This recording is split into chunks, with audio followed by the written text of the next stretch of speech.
What do you like to be called, and what do you love? John. And what do I love? Oh, a lot of things. Um, I love movies. I love reading. I wish I loved exercise more, but I don't. And I love being alive at this point. Are you connected with family members? Should have been dead several times over. Almost drank myself to death many times. I had a blood alcohol level on a regular basis that would kill a normal person. I would just come here, and go down to the basement and drink. And I'm so fortunate that my family always saw potential in me, never gave up on me, because they should have, and I should have been homeless and dead, but they never gave up on me, and I can never forget. I always have to be grateful for the support I had. That is the reason I'm still here. What unhealthy habit has most impacted your life in a negative way? And I would basically drink throughout the day just to maintain, just to sustain my what I thought sanity. And coming off of that almost killed me. But that was my lowest point, was stealing so I could buy alcohol. Lying and stealing are part of it. But yeah, that was probably the part of my life where it almost killed me the most. What do you see are some of the gaps in the system for people who want to get back on their feet? I think society has a certain expectation, a certain way they view addicts and alcoholics. They picture the person on the street, or not realizing that it can be anyone.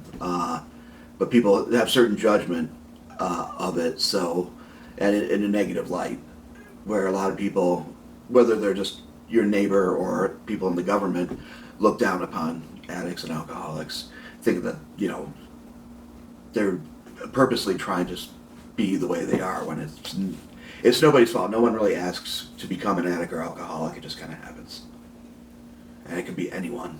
Have you ever tried a rehab program, and how did it feel, helpful or not helpful to you? I've done like outpatient type stuff, but never inpatient. I've never actually checked into a rehab. I know of a lot of people who have, and it basically, if it works or not is depending on the individual. Again, you have to want to be in recovery. You have to want to quit your drug of choice. Otherwise, if you're doing it for someone else rather than yourself, or you're doing it even just because you got in trouble, it might not take. You have to really want it. What would you say is your main source of support? For the longest time, it was my parents. They never gave up on me. I was very fortunate. They always saw the potential. My sister. Otherwise, in the recovery community in Ann Arbor is amazing.